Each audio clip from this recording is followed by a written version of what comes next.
Correio Esportivo no ar, mais uma edição, mais um programa, seja bem-vindo, bem-vinda nessa sexta-feira. Muito boa noite para todos. Programa, como eu disse no último Correio, não sabíamos quem ia ser o campeão, mas que ia ter campeão, ia ter, né? Não foi a Argentina, mas para representar os hermanos do Lanús está aqui a camisa da Argentina. Parabéns ao Lanús, campeão da Recopa Sul-Americana sobre o Flamengo ontem no Maracanã. Ganharam do Flamengo em casa na semana passada e ganharam ontem fora de casa, campeões da Recopa. E o Flamengo, Flamengo, ó, já é o segundo vice no ano. Crise, pressão interna, Felipe Luiz aí pressionado, diretoria fazendo reunião com o clube. Nós vamos falar muito sobre esse título, essa partida. Ó, ainda fiquei devendo um hino, né? Como é de praxe aqui no programa, todo programa que tem campeão, a gente começa com o programa com hino, ainda fiquei devendo para os hermanos do Lanús. Mas parabéns ao Lanús, então, campeão da Recopa. Vamos falar, como eu disse, com muito mais detalhes no final do programa de hoje. Programa de hoje que tem, além do título do Lanús, claro, vamos falar de algumas notícias que estão envolvendo. Infelizmente, tem uma delas que foi muito triste, ruim, que aconteceu essa semana, e é sobre, inclusive, o Taekwondo, né, uma arte marcial. Mas vamos falar de Copa do Brasil, vamos falar de Brasileirão, jogos de volta da segunda fase da Libertadores, dos playoffs, das oitavas da Champions. Então, programa recheado como sempre. Sejam todos bem-vindos e vem comigo, hein? Infelizmente, começando o programa de hoje com essa notícia muito triste para o esporte que tivemos essa semana, né? O falecimento do Cauã Batista Gomes, que era considerado uma promessa do taekwondo brasileiro. Ele que faleceu na última terça-feira, dia 24, aos 18 anos apenas, confirmação da morte então feita pela Confederação Brasileira de Taekwondo. O atleta que esteve internado antes de vir a óbito, né? Ficou internado uma semana lá no Miguel Couto, um hospital bem, bem famoso da capital carioca, lá do Rio. Ele que então veio a falecer na terça-feira, não teve a causa da morte confirmada. Então fica os nossos sentimentos, nossos pêsames aos fãs do Taekwondo, aos fãs do Cauã, aos familiares, aos amigos. O Cauã que estava inscrito para participar na seletiva aberta nacional do dia 26. Ontem, então, né, ele ia participar essa semana, 2 dias após do seu falecimento. O Cauã que ia participar da seletiva aberta nacional da modalidade e veio a óbito lá no Rio de Janeiro, então. Depois de ficar uma semana internado. Fica a nossa solidariedade, nossos votos aí, né, de condolências aos familiares, aos fãs do Cauã, a todo mundo que ama o taekwondo e os amantes do esporte que ficaram sentidos com essa perda para o nosso país, para o esporte do nosso país, né? Seguindo em frente com o Correio Esportivo, o jogador Viola, né, foi campeão do mundo, rapaz. O Viola foi condenado essa semana também a 3 anos de prisão em regime semi-aberto, inicialmente aberto, por porte ilegal de arma de fogo. Viola que, jogou em muitíssimos clubes brasileiros, né? Jogou no Corinthians, jogou no Vasco, jogou no Santos, jogou em tudo time que você possa imaginar do Brasil. Olha, ele foi campeão, né, da Copa do Mundo, aí quem acompanha o futebol há mais tempo bem lembra o Viola. Em 94, foi tetracampeão. Ele foi detido por 5 dias em 2012, após a esposa informar à polícia que havia se trancado em casa com o filho do casal depois de perder a guarda do menino. Segundo a apuração, os policiais foram até o local e encontraram uma espingarda, um revólver e munições. O processo foi aberto há 14 anos, mas apenas agora, em 2026, a justiça condenou o ex-jogador. Que situação, então, hein? O Viola, então, é condenado pelo Tribunal de Justiça de São Paulo, né? Então, o jogador Paulo Sérgio Rosa, mais conhecido como Viola, condenado a essa prisão em regime inicialmente aberto. Vamos ver, né? Se vai haver mais desenrolar essa história, se não vai. Fato é que o Viola, o famoso Viola, né, do mundo do futebol, está condenado aí a ser preso por porte ilegal de arma de fogo.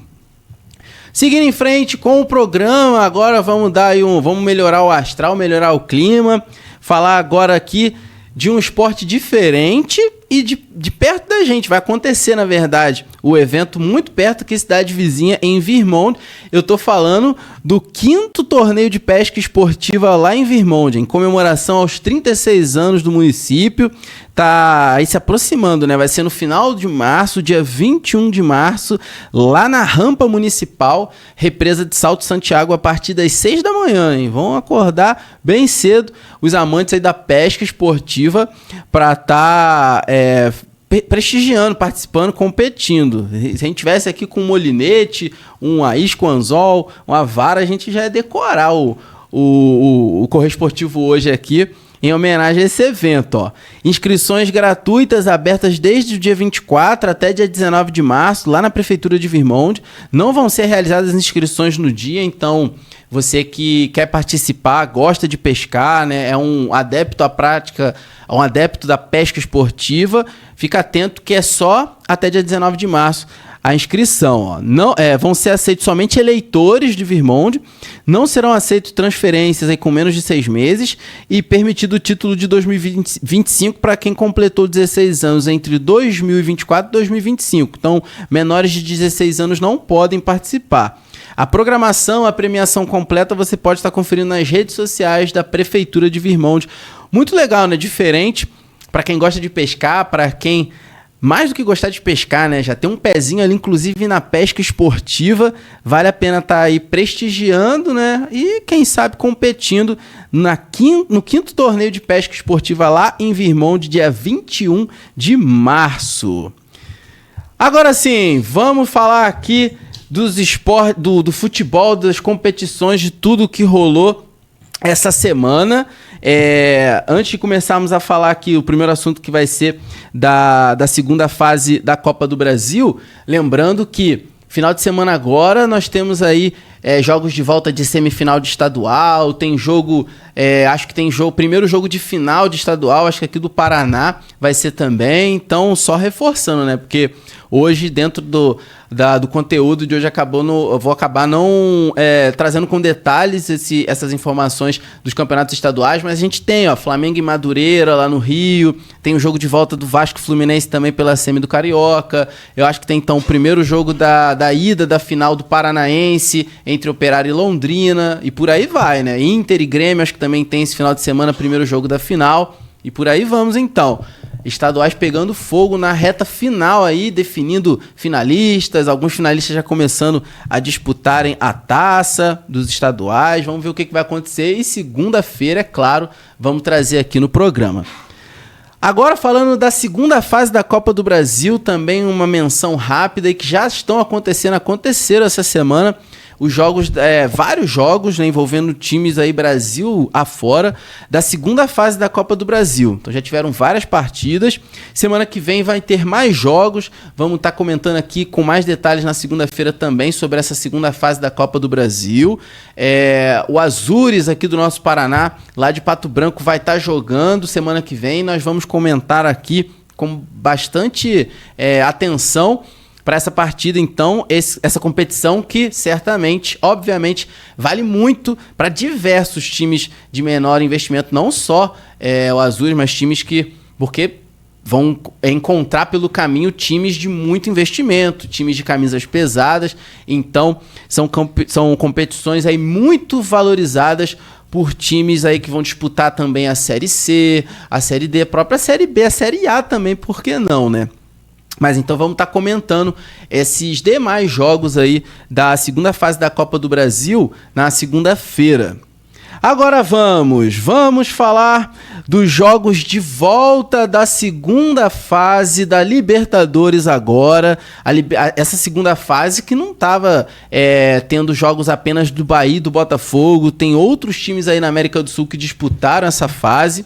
E nós vamos estar comentando agora aqui o que deu, né? Quem passou, quem, na verdade, ainda não está garantido na fase de grupo da Liberta, né? Esse essa é a grande dificuldade da pré-Libertadores, né? Com o caso aí do Botafogo, que rateou ano passado diversas vezes, teve que jogar na pré esse ano. Você tem que eliminar alguém agora e você ainda vai agora ter que jogar contra mais um time, tirar esse time, para aí sim você tá dentro da Libertadores de fato.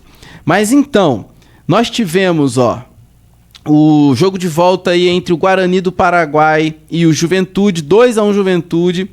Independiente Medellín e Liverpool do Uruguai 0-0. Tolima e Deportivo Táchira 1-0 Deportivo Táchira e o Tolima venceu nos pênaltis por 3-0. Tivemos o Bahia vencendo no tempo normal o O'Higgins do Chile, levando para os pênaltis, então, né, no agregado ficou 2-2, e o Bahia, infelizmente, foi eliminado da pré-Libertadores por esse time chileno, foi 4-3 nos pênaltis, vamos estar comentando com mais detalhes daqui a pouco. Sporting Cristal e 2 de Maio, 0-0 no tempo normal, Sporting Cristal 5-4 nos pênaltis. Huachipato e Carabobo 2-1, o Carabobo está classificado para a terceira fase da Libertadores. Argentinos Júniors e Barcelona de Guayaquil foi 1-0 Barcelona de Guayaquil no tempo normal, agregado 1-1, também foi para os pênaltis e o Barcelona de Guayaquil passou nas penalidades por 5-4 e o Botafogo, que eu tanto comentei no último correio, venceu agora em casa, venceu com direito a golaço do Alex Telles, venceu com eu ia dizer com confiança, mas não foi com tanta confiança assim não, porque o Botafogo tornou uma partida que poderia ser mais fácil, difícil, desnecessariamente, mas venceu 2-0, reverteu a derrota lá em Potosí e se classificou, eliminando então o Nacional de Potosí, o Botafogo que vai enfrentar o próprio Barcelona de Guayaquil que eu mencionei aqui anteriormente. Então o Botafogo classificado para a terceira fase da Libertadores. Mas vamos lá voltar então no jogo do Bahia e O'Higgins, diante de 45 mil, mais de 45 mil torcedores do Bahia, lá na Arena Fonte Nova. O Bahia perdeu para o O'Higgins nos pênaltis, 4-3, ficando aí de fora da glória eterna da Libertadores. O Tricolor abriu vantagem antes do primeiro minuto de jogo com o William José. Olha aí, rapaz. O Bahia fez um gol muito cedo na partida e mesmo assim não conseguiu passar. Ampliou ainda no primeiro tempo com o mesmo William José, mas o gol de Castillo na etapa final levou a disputa para os pênaltis. Nas cobranças, Ronaldo fez uma defesa, mas Del e Everton Ribeiro desperdiçaram as suas. E a equipe baiana foi eliminada e ainda por cima fica sem calendário internacional em 2026. Então o Bahia perdeu a vaga para entrar na Libertadores, né? E ainda por cima não tem direito à Sul-Americana, mais nada. Vai jogar aí o resto do ano Brasileirão, provavelmente Copa do Brasil, provavelmente não vai jogar a Copa do Brasil e talvez mais algum outro campeonato. Eu, particularmente, lamento essa eliminação. Eu queria que o Bahia tivesse passado e fosse para a fase de grupos também. Agora voltando lá para o Botafogo e Nacional de Potosí, com o primeiro tempo avassalador no Newton Santos, mais uma segunda etapa ruim. O time de Martim Anselmi derrotou o Nacional de Potosí por 2-0 na quarta-feira e avançou na competição com placar agregado de 2-1. Né? Primeiro jogo tinha sido 1-0. Alex Telles e Danilo fizeram os gols do Botafogo. Próximo adversário do Botafogo, Barcelona de Guayaquil. Então o Botafogo sofreu bastante no segundo tempo, mas fez um bom primeiro tempo. Fez o dever de casa, conseguiu o resultado e vai para a terceira fase pegar o Barcelona de Guayaquil. Vou estar comentando a terceira fase da Libertadores no próximo Correio Esportivo. Jogos que já vão acontecer, essa terceira fase da Liberta, já na semana que vem. Se eu não me engano, o Botafogo joga na terça, inclusive. Enfim, vou estar trazendo aí dia e hora das partidas da terceira fase da Libertadores no próximo Correio Esportivo.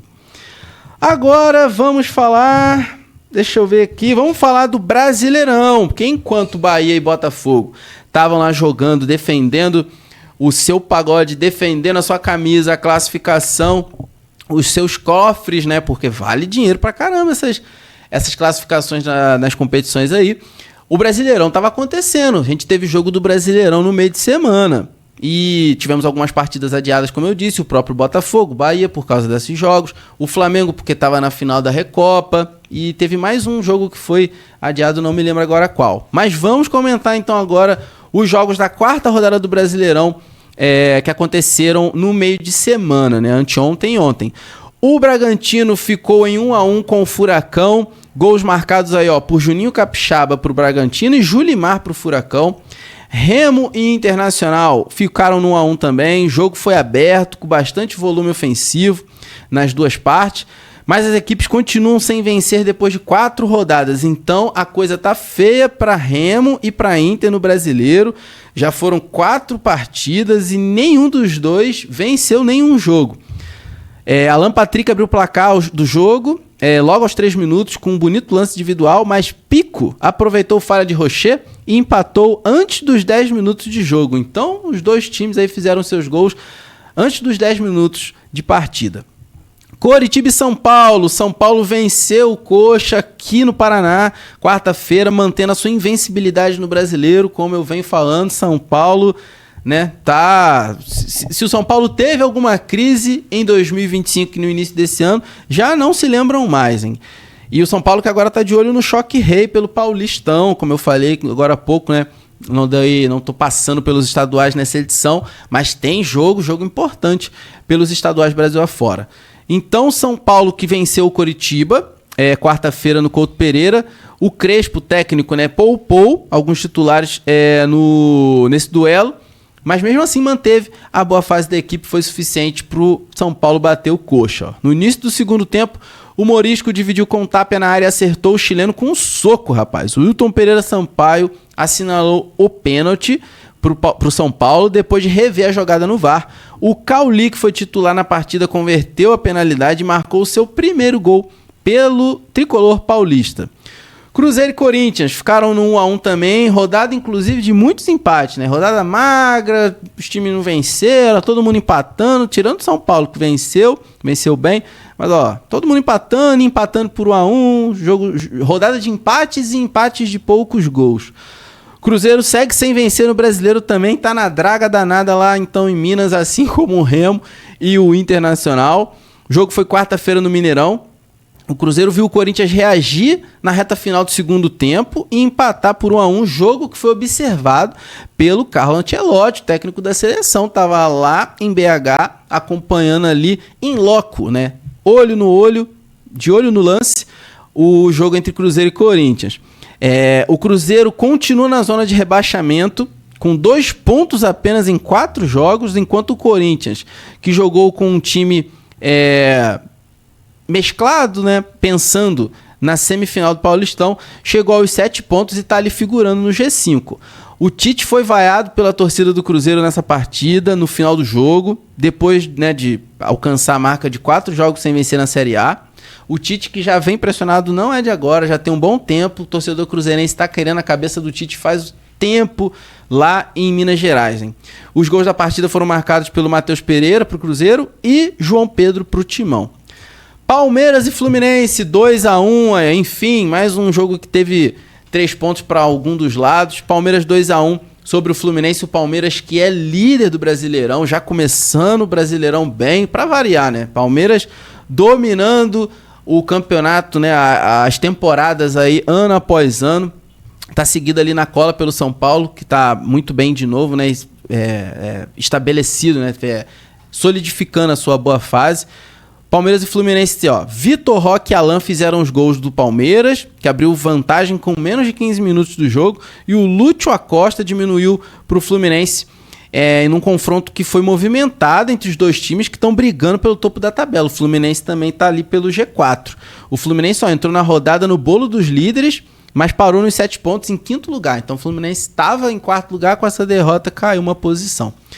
Grêmio e Galo. O Grêmio venceu por 2-1 lá no Rio Grande do Sul, a equipe de Minas. Noriega abriu o placar pro tricolor. Vitor Hugo empatou pro Galo, mas Marlon com um golaço recolocou o Grêmio na frente. Os gaúchos passaram boa parte do jogo com um homem a mais, então teve um jogador do Atlético Mineiro expulso. E assim conquistaram a 2ª vitória no campeonato, enquanto os mineiros seguem sem vencer. Então, a bruxa está solta por Minas Gerais, né? Cruzeiro tá mal, Atlético tá mal, Cruzeiro não consegue vencer, o Atlético também seguindo sem vencer. Vamos precisando rezar mais os times mineiros, hein? E para fechar a rodada, Santos, acho que foi a partida que foi o destaque da rodada. A vitória do Santos sobre o Vasco por 2-1. E dentro dessa partida o destaque foi o Neymar, né? O Neymar que fez os 2 gols da partida. O jogo que foi na quinta-feira, então foi ontem. O Cruz Maltino, que teve o técnico Fernando Diniz demitido, então estava sob o comando do interino Bruno Lazzaroni. Chegou a empatar, né? O Neymar fez um gol. O Vasco chegou a empatar com o Barros, mas nada adiantou, já que o camisa 10 do Peixe, que havia sido responsável então por abrir o placar, encobriu o Léo Jardim no segundo tempo e decidiu o jogo com este golaço. Neymar, que foi comemorar ali, acho que foi o primeiro jogo, foi em direção à torcida do Vasco, pediu silêncio, né? Tem aquelas provocações todas, enfim, Neymar aí voltando a aparecer, voltando a brilhar de novo depois de muito tempo, dando 3 pontos para o Santos. Com certeza pontos importantes, o Vasco também precisava, mas não conseguiu. O Vasco também vivendo turbulência. Vitória então do Santos na Vila ontem. 2 gols do Neymar. Vamos agora falar dos playoffs da Champions. Nós tivemos também jogos muito equilibrados. Tivemos zebra na Europa, tivemos jogo emocionante. Jogos de volta dos playoffs da Champions League, né? Que é a Libertadores lá da Europa. Olha aí, hein? O PSG empatou em 2-2 com o Mônaco, foi no sufoco, mas conseguiu passar de fase e avançar na Champions League. Juve de Turim e Galatasaray 3-2, jogos aí que foram na quarta-feira, 5 da tarde, Juve 3, Galatasaray 2. O Real, com o Vini Júnior também brilhando aí, ó, 2-1 sobre o Benfica, conseguiu avançar na competição. E o Vinícius Júnior que bailou de novo, né? Mais uma vez para comemorar o seu gol, o gol que deu a vitória e a classificação para o Real Madrid. Tchouaméni anotou pro Benfica e Tchouaméni fez o segundo gol do Real e o Rafa Silva descontou lá para o Benfica, mas não adiantou. Real Madrid classificado. A Atalanta meteu simplesmente 4-1 no Borussia Dortmund, está nas oitavas da Champions, jogaço eletrizante. Talvez possamos considerar uma das zebras dessa volta dos playoffs da Champions. O Atalanta marcou de pênalti com Samardžić no último lance da partida e goleou o Borussia por 4-1, avançando às oitavas. O time italiano havia perdido por 2-0 o confronto de ida. Então, ó, o Atalanta saiu atrás no jogo de ida, mas reverteu aí com elasticidade, né? Reverteu o placar e com sobra. 4-1 para cima do Borussia. Tivemos também o Newcastle 3-2 sobre o Qarabag. O Newcastle que já tinha goleado no jogo de ida, acho que 6-1. O Atlético de Madrid venceu o Clube Brugge por 4-1. Acho que o jogo... Além do jogo da Atalanta e Borussia, o jogo que foi assim, um grande destaque foi o do Bodo Glimt, que eliminou a Inter de Milão, já tinha vencido por 3-1 na Noruega, um time norueguês, rapaz. Já tinha vencido por 3-1 em casa, foi lá em Milão e sapecou mais 2-1 na Inter para ficar esperta e se classificou, então tirando a Inter de Milão, que é bem tradicional da Itália e da Europa, né? Haug e Evian marcaram para o Bodo, enquanto Bastoni descontou para a Inter. E para fechar essas oitavas da Champions, Bayer Leverkusen ficou no 0-0 com o Olympiacos e o Bayer Leverkusen passou para as oitavas. Vou estar trazendo no próximo correio, claro, quem vai pegar quem nessas quartas de final da Champions League, que está se afunilando daqui a pouquinho. O tempo passa rápido, daqui a pouco a gente já está aí em semifinal, final de Champions, a gente já está vendo quem vai ganhar a Champions, quem vai estar no Mundial, quem vai ganhar a Libertadores para pegar esse time possivelmente numa final de Mundial. Futebol é sim, né, cara? Muito interessante, muito bom.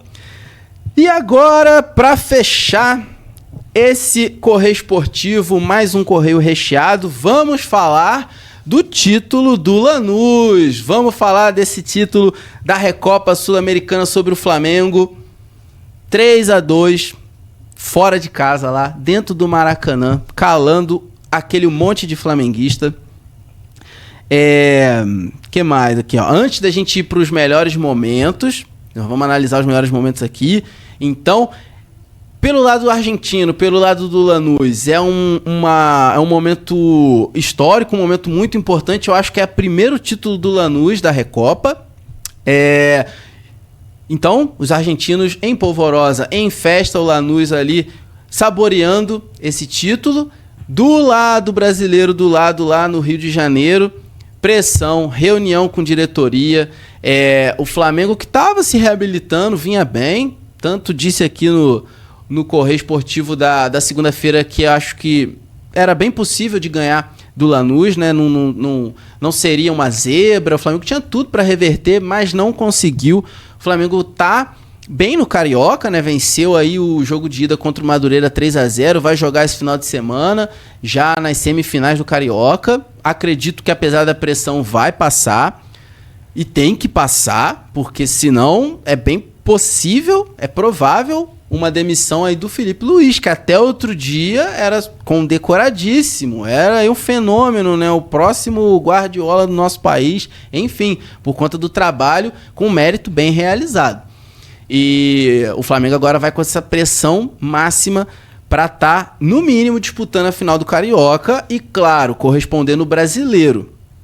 Inclusive, já complementando essa parte aqui do comentário, a gente percebe, a gente conhece futebol, que quando o presidente diz que o técnico está com respaldo, tem respaldo da diretoria, isso não é coisa boa, não. Isso é sinal de que o cara vai ser demitido dali um pouco se ele perder mais um jogo, né? Por incrível que pareça, é essa controvérsia. E o que saiu hoje na mídia foi que o presidente do Flamengo disse, né? Que o Felipe Luiz, né, acho que tem essa...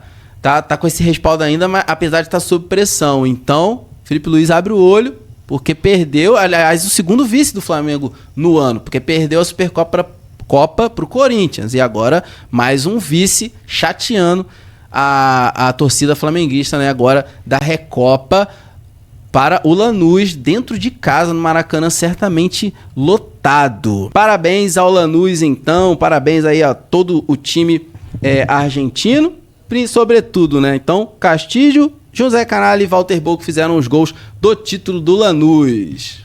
O Lanús segue a sua temporada lá na Argentina e o Flamengo segue em busca de dias melhores aqui no Brasil, aí com o Brasileirão, com Copa do Brasil, Libertadores, que ainda vai começar pro Flamengo, né? Enfim, e jogo de volta contra o Madureira pelo Carioca agora esse final de semana. Esse foi o Minuto Correio dessa sexta-feira, eu espero que você tenha curtido. Aí falamos desse título do Lanús sobre o Flamengo com direito à volta, da análise dos melhores momentos, falamos da pesca esportiva em Virmont, de Copa do Brasil, segunda fase de Libertadores, vamos falar aí, já tá fazendo um esquenta para a terceira fase da Copa do Brasil e terceira fase da Libertadores semana que vem, falamos dos jogos do Brasileirão, playoffs da Champions, programa recheado, feito com muito carinho para você. Eu te vejo na segunda-feira com mais um Correio Esportivo, falando novamente aí de esportes e sobretudo o futebol que a gente ama. Bom final de semana para você, fiquem todos com Deus, eu te vejo segunda-feira. Aproveite o final de semana com juízo e sabedoria. Um grande abraço e até segunda, gente. Valeu, galera!